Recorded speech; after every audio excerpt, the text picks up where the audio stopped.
Well, hello and welcome to Wednesday Wisdom, the day of the week where I share tools, tips, tactics, and strategies for us all to stay current and relevant on social media to generate leads, clients, customers, and sales. And today's topic is all about planning and executing a successful launch. So whether you're launching a product or a service, you need to have a plan, because if you don't have a plan to succeed, then you automatically have a plan to fail. And I'm going to tell you the best steps you need to take in order to make sure that you have a successful launch for your product or service. If you are not familiar with me, I am Cecelia Morris, also known as the Digital Marketing Maven, and I teach business owners how to build their brand and their business online using digital marketing strategies. And for whatever site you're watching me on, give me some likes, some hearts. If you're on YouTube, subscribe and click that bell. And not only do I teach digital marketing strategies, but now that ChatGPT and AI is on the scene, I teach people how to build effective and successful marketing campaigns because we have the magic of ChatGPT and AI. So let's get into the 5-step launch planning process. What are you going to do if you want to have a successful launch for your product or service? Well, the first thing you want to do, my friends, is you want to set some goals, right? What are the goals for your launch? Do you want to build product awareness? Or you want to let people know that you got this new thing out there and you want to give it to them? Or maybe you've got a new thing coming, but before you build it out, you want to build a wait list to see if people are actually interested. I did this the beginning of this year. I have launched a new workshop, new program that I'm offering where I teach people, as I said, how to create effective and successful marketing campaigns. And before I put the whole course together, I did a 3-week promo to build my email list to see if people were even interested. And what I found was people were very interested. In that 3-week window, I grew my email list by 180 people that said, yeah, I want that thing you got. So that's how you can see if there's interest in stuff that you want to offer. And a lot of times I tell my clients, build a wait list. Find out if people actually want this thing you got, and do that before you build out your whole thing. So like if you're a course creator, don't build out the whole course until you know that people are interested in taking your course in the first place. And even after people say, yes, I'm interested, don't feel like you have to build out the entire course before somebody signs up. You can build out just the first 2 or 3 modules and then build the rest as people go through the program if it's something brand new. Or maybe you want to get new customers. If you're getting new customers, that means you want people to pull out their credit cards to give you some money to get that thing you got. So is that your objective?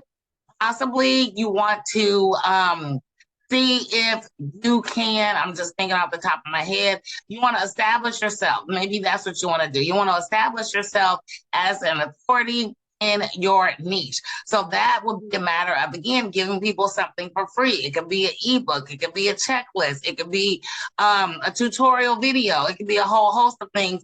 If your goal is so that way, if your goal is for people to see you as an expert and an authority in your niche.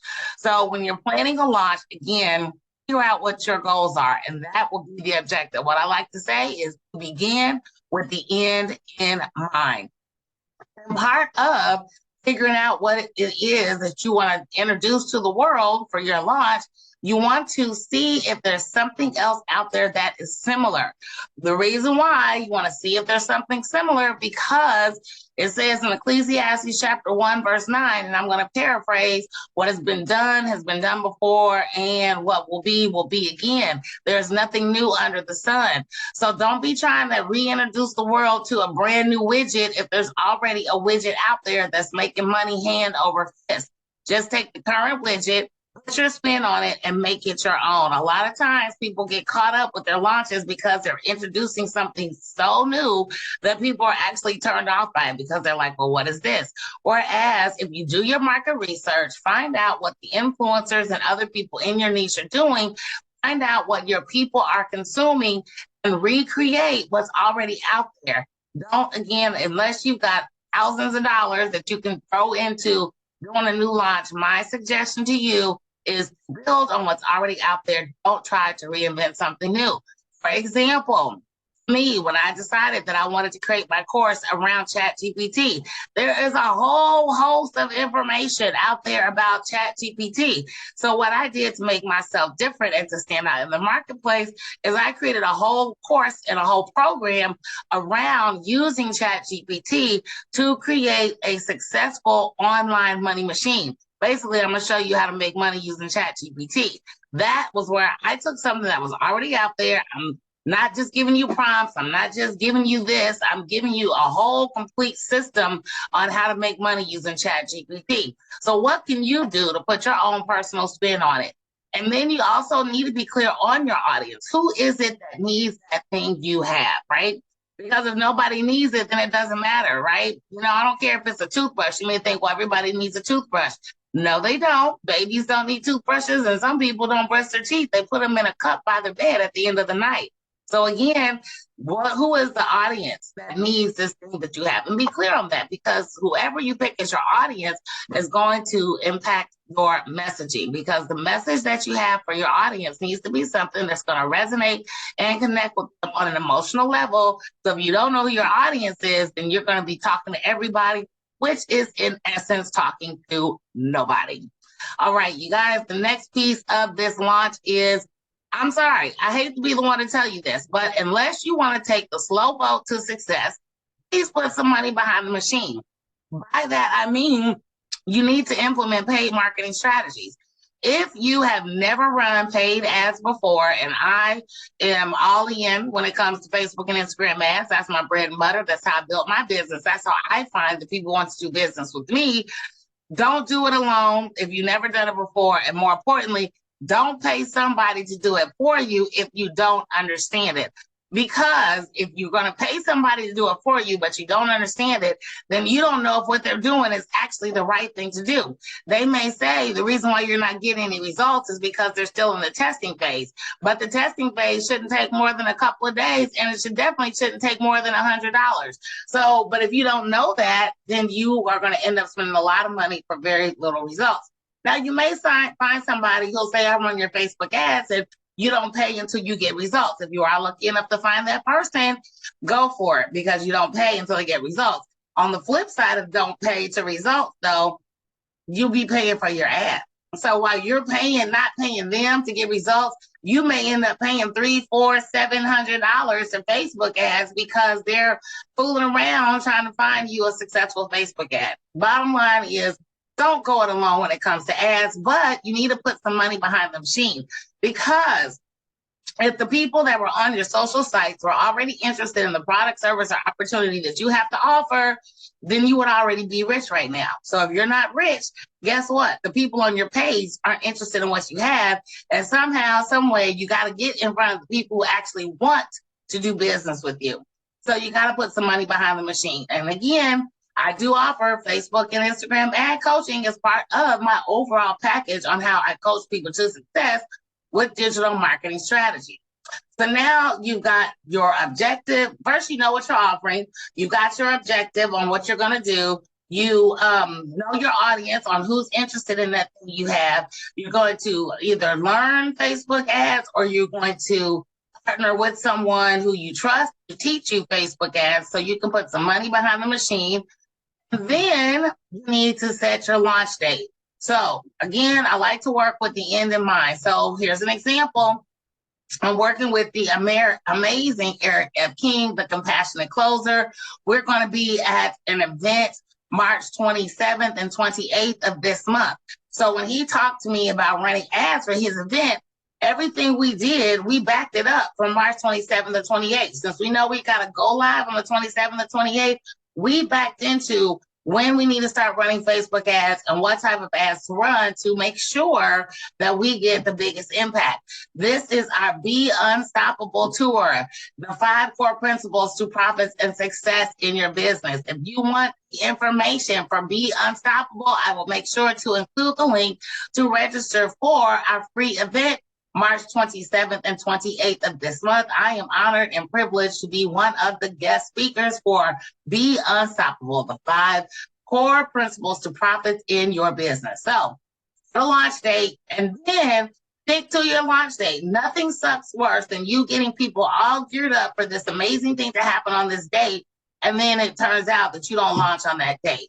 So the good thing about having a launch date is, one, it builds anticipation, and two, it gets you off your ass and makes sure that you do everything you can to reach that date. And then you launch, right? So you've done all this. Let's just recap. You've got your offer. You know what your objective is. You've put some money into it with your marketing. You set a timeline for when you're going to launch. So now it's time that you launch. Now, during the launch phase, you're going to make some tweaks and some adjustments during this phase, right? What you start with may not be what you end with, and that's totally okay, right? Because the whole purpose of a launch is to find out what's working, what's not working, do more of what is working, less of what's not working, and bring other things into the mix. So let me go back to my famous Facebook ad example.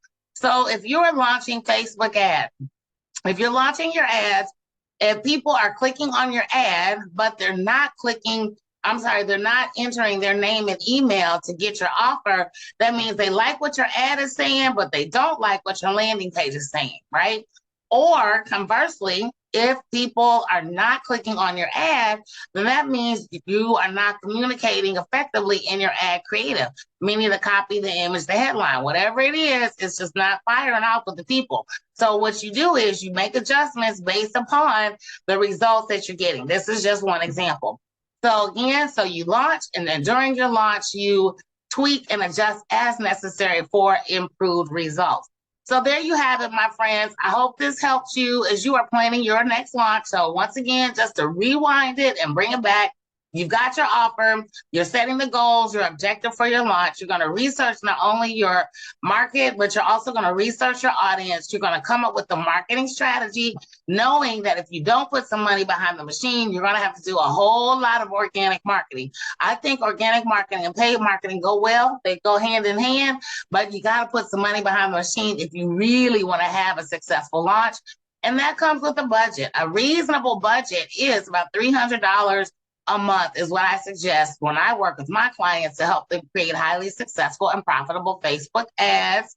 And then you got to promote and launch and evaluate during your launch, and then see what went well, what didn't go so well, and then plan your next launch. There you have it, my friends. I don't know if I did it and gave you the 5 steps in the 5-step format, but I hope you understand the blueprint to have a successful launch for your product, service, or opportunity. If you want more tips like this, feel free to join me every Wednesday at 6:30 p.m. Eastern Standard Time.